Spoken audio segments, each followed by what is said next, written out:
to another episode of Doc Talk. I'm here with my regular crew. Major Dr. Greenidge is in transit right now, so she could not be with us. She's coming back from her undisclosed location.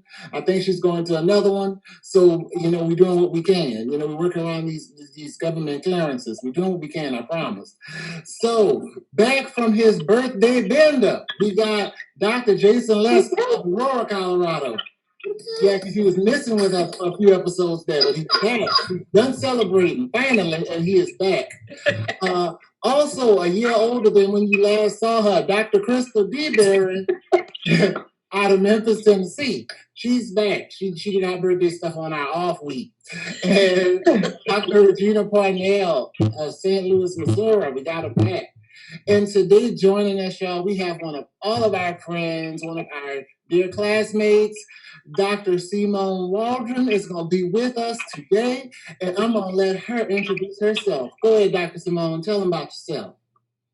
Well, hi, everyone. It's so good to be here. So, Jamaal, thank you for the opportunity. My name is Simone Walton, and I am an international social strategist. So what does that mean? I am an international social worker. My focus is really trauma and working with survivors of torture and vulnerable populations. So those may be refugees, it may be athletes, it may be asylum seekers, it may be survivors of gender-based violence. I've had the opportunity to live and work on every single continent except Antarctica. So I am excited to be here. I currently reside in the Washington, D.C. area. I was born in a beautiful small country called Guyana in South America. So yeah, that's a little bit about me. Of course, I'm a doctor of social work. So happy to be here with my colleagues and to share with you guys today. Awesome. Thank you so much for joining us. Y'all, Dr. Simone ain't no joke. Y'all know she's been all over.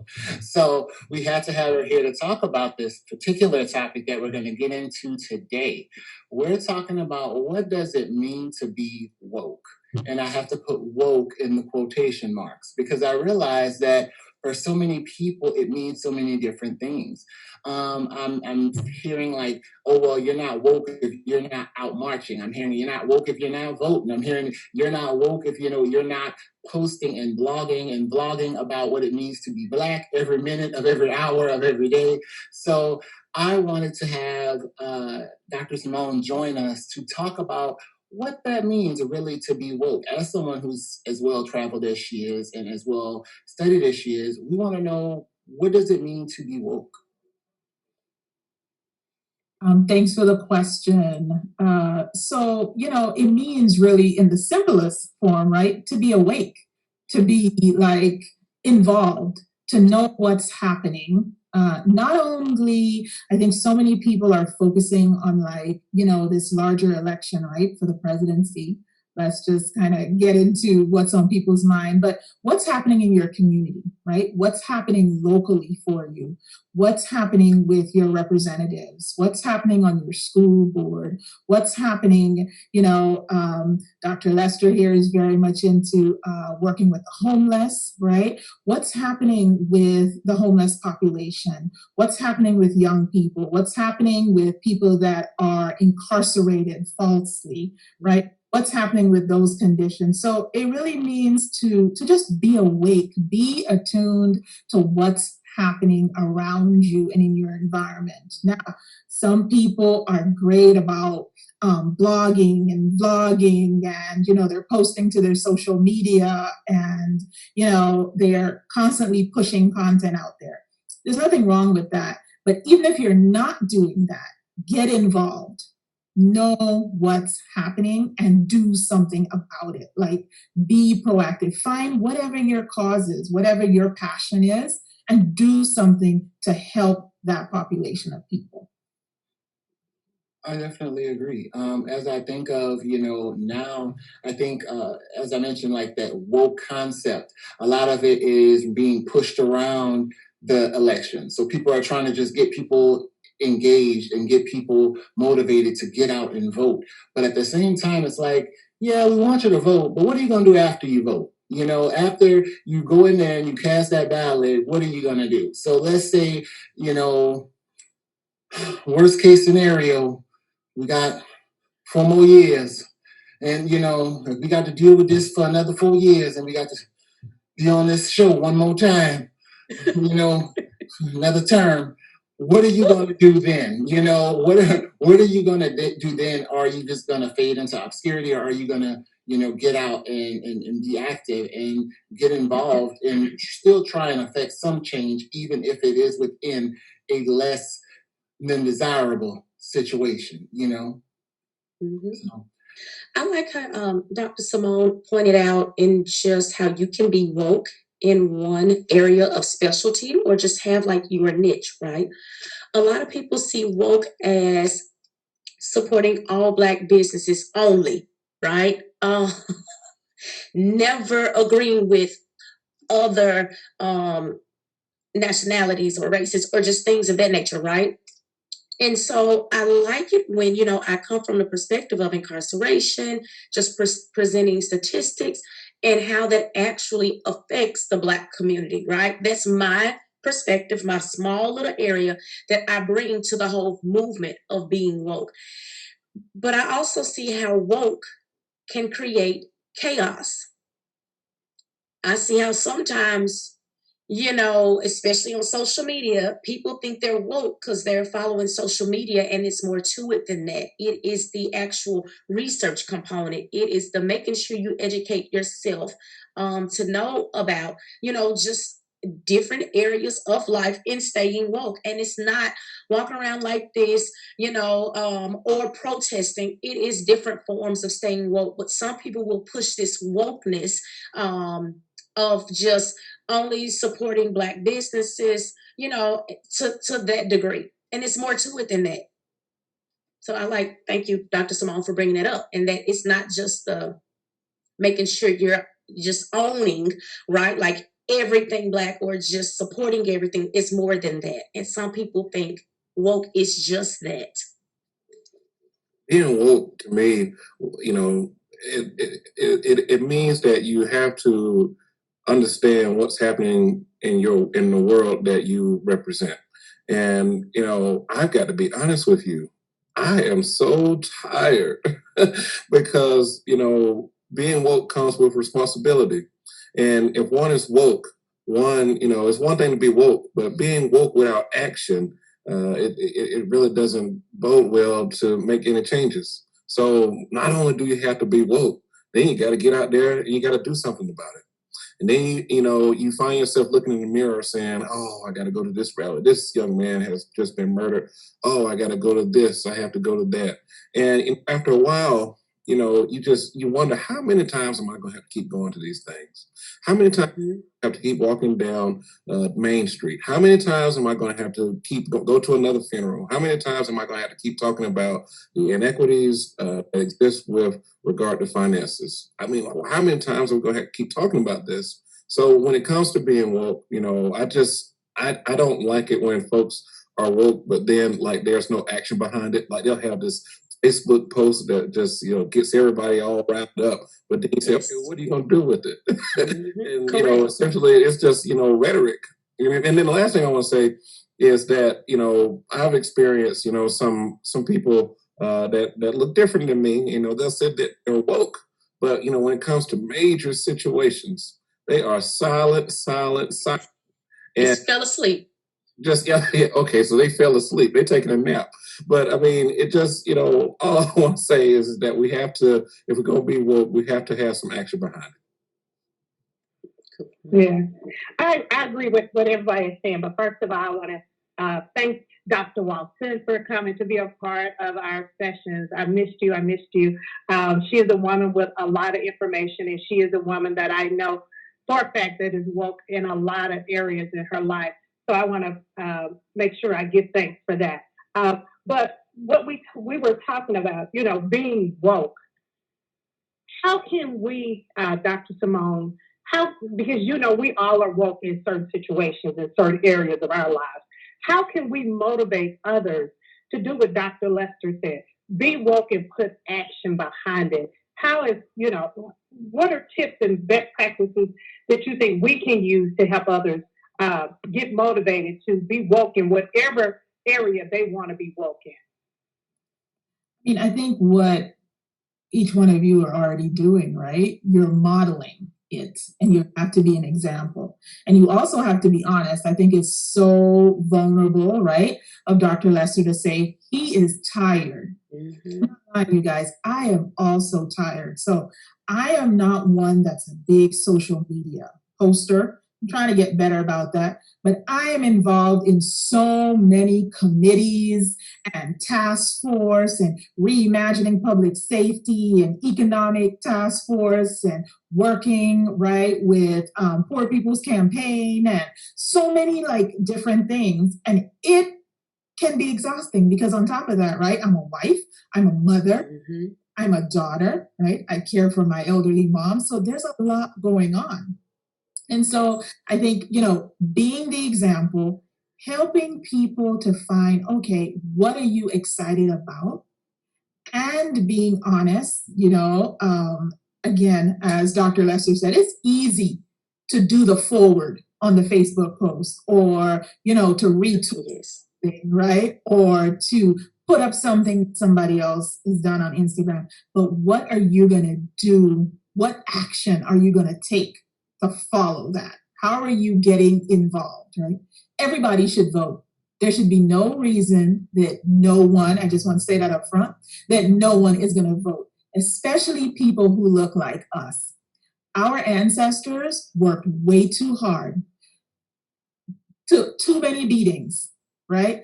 Dealt with way too much. We continue to still deal with all of that. Even though we are smart, talented, educated Black people, we are still second guessed at every turn. We are still questioned. We still have to have a gazillion million qualifications before anyone, right, wants to pay attention. And even when we do, they're not paying attention. So be the example, help people to find what is it that you're passionate about, right? And it starts small, start local. I'm a big person of get involved in your local community. Know what's happened to that family and how it's impacted them, right? Get to know the people in your county, right? Know what the issues are in your county. Know what, issues of poverty are, right? Know about, people's food insecurity. There's so much, right? Find your thing and get passionate about it and then get involved. Do something. Join something. Go, march for something if that's your thing, right? Show up and volunteer for something. So get involved. You've got to put action behind it. I think showing up is a huge piece. The thing is, it's like, show up in a way that's comfortable for you. How is it comfortable for you to show up? And also acknowledge that when you are doing or making that good trouble, as we like to say, when you're out there making that good trouble, it's not always going to be a comfortable situation. You're going to come against people who are, ignorant to your cause and ignorant to why you're doing what you're doing.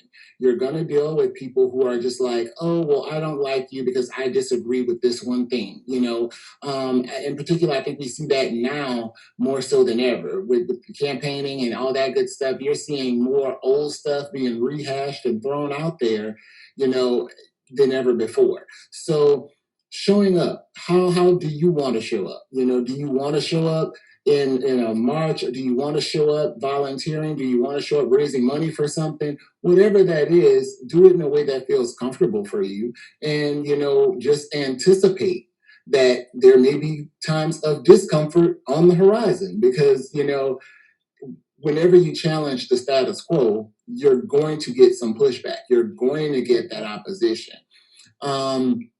I want to just bring up the James Baldwin quote where he said, to be a Negro in this country and to be relatively conscious is to be in a rage almost all the time. Dr. Lester saying he's tired makes perfect sense to me because I'm exhausted as well. There are days when you get tired of watching the news, you get tired of hearing people say things that make no sense at all. You know, you're telling me that this virus is not that, it's no big deal. Okay, but 210,000 people died. I think that's a pretty big deal. 210,000 people would disagree with your conjecture that this virus is no big deal. I have to believe that. So, I think, we have to be mindful of how we're dealing with the stress that comes along with being woke. And I want to ask my colleagues here, how do y'all deal with that stress? Because I know I tell you all the time, I'm tired of being Black. And tomorrow I'm going to become a white woman. I'm going to tell y'all tomorrow, my name is Karen. I'm a white woman because I'm tired of being Black. So I want to know how y'all dealing with the stress of being woke. Oh, that's a hard question because I don't think hard to answer. One, you literally have to take it one day at a time, right? I remember referencing some research material early on when we were, on recording, and it was about the mundane extreme environmental stress that African Americans experience every day. Every day we are reminded in some way, shape, form, or fashion that we are Black. I think it has become so normal for some of us. We really don't recognize it until it's some type of national awareness, right? But on a daily basis, it's almost like I'm just used to living like this, right? Walking into stores sometimes, making sure my kids are not running around, making sure I'm not looking in my purse too often, right? Like it's just certain behaviors I have learned to not do when it comes to living as a Black person. So how do we deal with it? I think it's just being aware of how the world can single you out or say that your color does this or act this way. And I hate to say this, but just try to not act like how they say we act. Man, that was hard to say. That's some powerful stuff you just said, my sorority sister. Because, I mean, for me, it feels like the finish line continues to move from this block to that block, and it just continues to just get pushed out. It seems like they keep changing the floors. Once you get to the 6th floor, they want the 7th floor. And, a buddy of mine that was in our program had a big interview, and she was hoping that she would get this position. She did not get the position. She was qualified, well qualified. And when she asked for feedback, the person that was giving her feedback said, well, to be honest, you just sounded so scholarly. So it just seems like they say that once you get some education about yourself and learn how to speak, then you're too scholarly. Then, if you don't happen to have education and try to do the best you can, it seems like it's just never enough. And I guess what I want to say is I think about being a Black man all the time.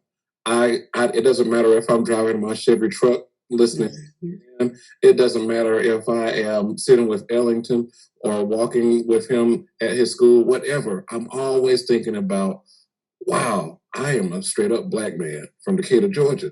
And it continues to happen all the time. And I wonder, do my counterparts in other races, is their thoughts dominated by always thinking about what their identity is? Because I don't know what that answer is. I don't know if they do, but I know that when you talk about the stress of being woke, it is something that is a reality. And then they always say, if not you, then who? If not now, then when? So it feels like there's always this fierce urgency of now to get out there and try to make some changes, or try to move the needle one notch if you can. And it is stressful. And I mean, last thing I'll say is, 2020 has been the worst year ever. Because, I mean, we've had to sit down and totally come to grips with so many many things. And, you just have to sometimes look in the mirror and be like, wow, this sucks. Because, after a while, you just, yeah, this is tough. And the way that I've been able to handle it is I've surrounded myself around friends, and it just seems like there's some kind of weird comfort in knowing that I'm not going through it alone. I definitely, man, I hear y'all. If nothing else, I hear y'all and I understand. I think just to go off of what Dr. Lester said with just the concept of, this has been a very interesting year, if nothing else. Everything from educational pursuits to just personal things that you wanted to do and having everything pushed back or postponed or what have you. And the sitting with yourself and sitting with your thoughts and really having to come to an understanding that, okay, wow, this is going to be harder than I thought. Not because I'm not qualified, but because, oh wow, am I sounding too Black in my interviews? Am I projecting something? And it's like, in the sense of questioning yourself, I think it's interesting that we always say things like, don't sound too Black. I've never heard anyone say, don't sound too white. Mm-hmm. Like, why is too Black a negative? Because, my parents opted to name me Jamaal, and I've never met one white Jamaal a day in my life. And I remember when I was younger, I honestly was like, I want to do like the Ross Perot thing where you just put an initial. That way, like, people won't know right offhand I'm Black. But the more I thought about that as I got older, I remember going, even if they don't think I'm Black, when I get there, my name could be Spiro Agnew. They're going to say, oh, he Black, though. He Black. He came in here Black. That's just the truth of the matter. And I think it's just really interesting how, we do put so much thought into our presentation. We do put so much thought into how you sound when you speak to people and, how you're presenting and showing up. Because it's like, what I don't want is to be lumped in, and I don't want to be looked at like, oh, well, here's, this person. But at the same time, you also have to acknowledge that I could be a neurosurgeon. If all they want to see is the fact that I'm Black, that's all they're going to see. So for me, I know a lot of my coping has to come with the concept of, people are going to be who they're going to be. And I can't be responsible for what somebody else thinks. I can't be responsible for somebody else's assumptions. I can only be myself and be authentic. And I think for me, that's been one of the biggest parts of being woke. It's just being authentic. Who are you? And what are you bringing to situations and conversations and whatnot? Agree. Yeah, I like that you ended with authenticity, because for me, and maybe it's something, so I have a birthday coming up in a few weeks, and I've been, taking stock, thinking back. And one of the things that I decided, I guess it's a couple of years back, and this decision has had some consequences, right? I don't care what they think. I don't care what they think. It matters to me, right? So everything that I do is deeply rooted in not only my familial background, right? But in my relationship with God. To me, it doesn't matter what they think, because in the end, only God can judge me, right? And so I'm not trying to be, so I'm a multiracial woman, but when I walk into a room, they see a Black woman. And now, depending on how I have my hair that day, if it's in the curly kind of crazy big hair, it may, catch them off guard and I may get a look. Or, if I have my hair like I do today, then, it's a little less threatening to some people in the room. But I don't care anymore. So I'm going to be authentically Simone. And one of the things I'm going to do is I'm going to own my success. So yeah, I'm smart. Yes, I'm talented. And one of the things I'm not going to do, I'm not going to be silent. I'm going to speak up. I have an opinion. So years ago too, I read this book. It said it was called, it's by Gail Evans, and it's called Play Like a Man, Win Like a Woman. So I play like a white man and I win like the woman that I am, the Black woman. So I walk into a room, right? And I'm prepared, right? Because yes, when we're going into certain rooms or conversations, we need to be prepared. And yeah, I own the room. So when it's time, I don't feel like I have to speak all the time, right? I ask myself, one of my mentors years ago, she gave me this acronym, WAIT. Why am I talking? So it makes people nervous sometimes because I'm not always talking because I'm listening. Important to, when I say something, as my dad always used to say, make sure that you're not wasting your words, that you have something that's of value, that you're leaving people with some sort of value to their life, right? And so, yeah, no. And then I'm not comparing myself to anyone. I'm Simone, and Simone is good enough. Simone is smart enough, talented. Simone works hard. And so that's the only person I know how to be. I want to be Simone. And the people who love me, the people who matter, right? They're okay with that. And the rest of the people, honestly, they can kick rocks. That's where I am in my life. That's where I am in my life. And then for me too, you guys know that I love to sing. So for me, that's a great stress reliever, music, right? Exercise. And there's sometimes too that I need to step back. I need to step back at times from all of the work and all of the doing. And I need to realize sometimes that Simone needs some quiet time. Like I just need some quiet time and space. And so, yeah, that's how I deal with being woke, because it's hard. It's hard being, as Dr. Presser was saying, he thinks about being a man, a Black man. It is hard being a Black woman.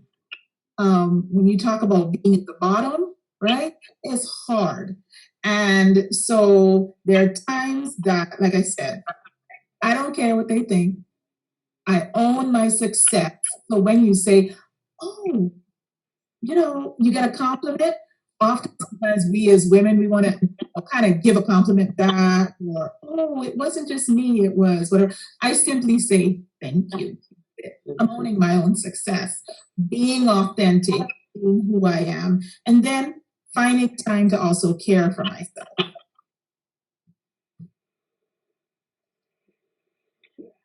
I agree with everybody is saying. That self-care is the most important part of being woke. Knowing when to take that self-care, knowing when to step back and take a breather for yourself.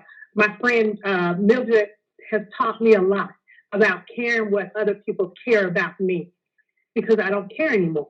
I'm at that age, almost 50, and I simply don't care. If I want to go in the store with a big bag, I'm taking my big purse with me. If I want to go in there and keep my hands in my pocket, I'm keeping my hands in my pocket. You don't want to call the police on me, because then I'm going to put a lawsuit on you. So you better be careful with how you approach me, because it can go two ways, because I can't handle myself in a situation where I'm being wrong if I'm not wrong. So it's about caring about who you are and standing in your truth and knowing who you are, but also taking that self-care for yourself when you're awoke and fighting for others, because it can be very draining.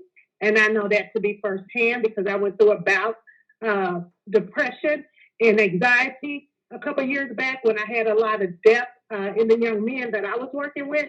So it can be draining, but you have to learn to step back and just give it to God for Him to allow you to move in a direction that He sees fit. And with my moment of movement is how I met you guys, because that was the vision and the path that God brought me into. And it went from being a curse to a blessing to be able to meet such individuals as yourself, to keep me motivated, and to know that I have others surrounding me that's also battling a fight that together we can overcome anything. So it has been a blessing.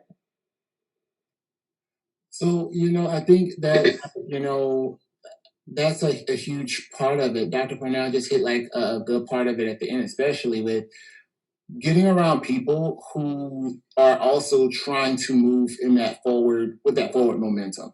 Getting around people who are trying to do what you're doing. It's hard to be woke when you're sitting around a bunch of apathetic people. And those people could be your family, that could be people in your house, that could be whoever that is.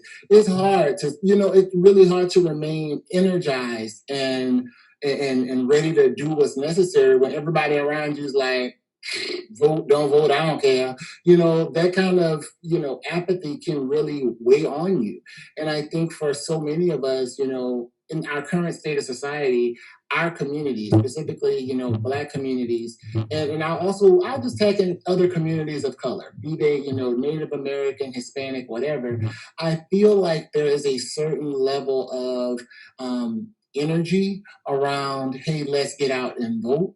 But at the same time, I also feel like a lot of people don't really feel safe and they don't feel heard. It's like they feel like they're just constantly being disenfranchised. So, I mean, I guess I would ask, what is something that we can say to that? What can we say to those who may be feeling disenfranchised or unheard or just unmotivated to do anything? I think my Blackness will always be a thing, but it doesn't have to be the thing. Like Dr. Simone and Dr. Regina brought up, just making sure you still stay true to yourself, genuine, living up to your values and morals, and just always focusing on the positives. I think now that my clinical skills need to kick in, right? In regards to this can be very depressing if you let it consume you, but just focusing on your accomplishments, your goals. Again, the family that loves you, your future goals that you need to accomplish, and just making sure you're recognizing and can be grateful for those many blessings that you have been able to receive thus far in your life. I'm with you. Dr. Lester, what you got? I was just going to say that, you do something, but do what you can. And, because after a while, it's like that whack-a-mole game when it was little, you hit it and then another one pop up. You won't be able to win the game. So just do something and just be strategic and intentional about what it is that you're doing. For me, I think that, I found my niche working with our unhoused community members. For others, they found their niche working with other things. So I think that we have to commit to something, stick with it. And I mean, one thing that everybody has brought up is making sure that you're surrounded by the right people. I grew up watching Cheers, and like the theme song would say, sometimes you want to go where everybody knows your name, and they're always glad you came. And you have to surround yourself around people like that, and and let them hold you accountable, and you all just navigate these turbulent times together.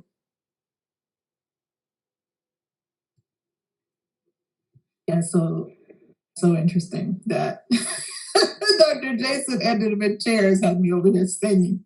But yeah, right, because that really being around individuals that are glad that you came, that environment that can really hold and support you during those times when you're like, guys, I'm done. Like, I don't want to do this anymore. I don't want to lead people. I don't want to hold responsibility. Just want to stay at home and stay in my little world. You have those people there that can really kind of lift you up, build you up, hold you up, right? And everybody needs that. You need people sometimes that are literally going to hold your hands up because you get tired and those hands start to fall, right? And they're holding you up. Find your thing, whatever your thing is, find that thing and put action to the thing. And I love what you said earlier, Dr. Jamaal, about show up in how you are comfortable.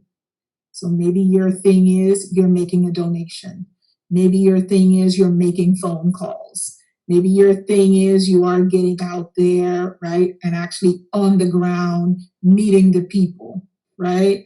Of course, safely protected with your PPEs. Now, of course, maybe your thing is you are, part of the planning, right? Show up in whatever is authentic to you, but do something and be committed to that something. And, don't expect like quick fixes. These things that we are grappling with as a nation, as a people, they are systemic, they are institutional, they are embedded, they have been around for hundreds of years. It's how people think, it's how their children's children think, right? And so it's going to take time. And we have to be in it for the long game. We have to be in it. So whatever it is you're, going to get passionate about and committed to, realizing that it's the long game. And I also like what you said about not only being around apathetic people, but I'll add, don't be around people that are always angry all the time. Okay, y'all, so we angry all the time and they always want to burn something down or fight somebody or whatever. Okay, how are we going to do this productively? Like, what are we going to accomplish productively? And let's do that. Let's take all this passion, this righteous anger, which is rightful, right? We deserve to be angry, right? We are sad, we are hurt, we are angry, we are depressed, we are anxious, right? Some of us are just paralyzed. Some of us are numb, right? It's a whole host of things. What are we going to do with it?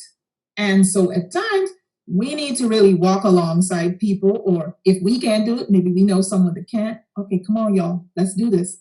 Let's do this a little bit at a time. Maybe you can write a letter. Maybe you can, put a stamp on an envelope. Maybe you can call your representative. Do something and be committed to that something. That focus on commitment, I think, is huge, Dr. Simone. I mean, I think, everybody starts stuff with such exuberance and vigor, and it's like, oh boy, we got this, and we off and running. And I mean, you start that race off and you in a dead sprint, but somewhere after that first 100, 200 meters, boy, we dragging. It's like, I don't care what happened. I don't care. You let him sit there for another 4 years. I just, whatever, I want you guys to understand that this is a long-term thing that you're committing to, whatever it is. I mean, they started the civil rights movement back in the 60s, and we're still fighting that same fight today. Like, so when we're talking about a long-term commitment, I mean, this is something that you will not see the end of in your lifetime, very likely. Under normal circumstances, we probably won't see the end of this civil rights fight in our lifetime. This is going to be something that maybe our kids or our kids' kids or their kids might get to see, provided that we haven't destroyed the world with global warming and such, and people still here, and we haven't colonized on Earth 2 somewhere, whatever that is. But all things considered, normal circumstances, we probably won't see the end of this fight, but we have to be committed to it because this means making things better for everyone that comes after us. I think it's that Girl Scout slogan. What is it? Leave it better than you came, or something like that. Leave it better than you found it. Let's work on that at least. Yeah, I wasn't a Girl Scout, Doc. I went to Clearly, me neither. I was at the Girls Club, but I just want to piggyback off of what you said, Dr. Jamaal. And I want to add to it. Our fight didn't start when the civil rights movement started. Our fight started when they started shipping ancestors over with the ship. That we fought to have rights, equal, just equal stand like everyone else. And the issue I feel is the problem is that we are so dominant in everything that we do, in our speech, in our walk, in our actions, that we have the athletes. If you look at certain sports, who dominates? If you look at certain areas, who dominates? The Black woman, the Black man has always found a way out of no way to be on top, even when we had others have their knee on our neck, we still find a way to come to the top and still hold on to ourselves and who we are. So, it's like they're afraid of who we are. And as a people, we need to continue to remember in our mindset, what you said, Dr. Jamaal, I have no idea what that Girl Scout slogan is, but it sounds good. We need to leave this world in a better place than what we came into it as. So, it is our responsibility to do something, to be awoke about something, even if it's about being awoke about trash being in your neighborhood.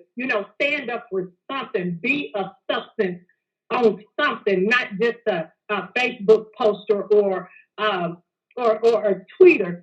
Get up and make some actions to let your children and your generations know that I appreciate where I am and I want to make it a better place for you.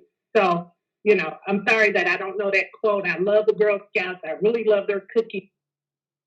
I don't mess with them cookies. I gave them cookies up a long time ago because, they're wrong for having them children out there pushing them cookies on people, just boosting the rates of diabetes in every city, country, and state. But anyway, that's neither here nor there. Y'all, we gonna kind of start to wrap up here. I have to just thank Dr. Simone for being with us. Oh my gosh, it's been so long since I saw her, and since we all got to really see her and have a good sit-down chat. So it's so awesome to have her here with us. I want to give everybody a chance to just kind of give their final thoughts on the topic of being woke in our current society and what that means for us going forward. Y'all can start. Whoever wants to go first, y'all got it. I would like, but let's give Dr. Simone the last word though. So let's start with one of the normals, and then let me be the normal. Let's get the exhibition. So we can get to the main event already. Really, my final thoughts is simple. You got to do something. Figure out what it is that you're good at, and then just magnify that effort. And also, don't do it alone. Have your friends with you, and go where you are celebrated. And also try to listen to the people like Dr. Simone that are just out there and know what they're talking about. Everybody that talk, you don't need to listen to.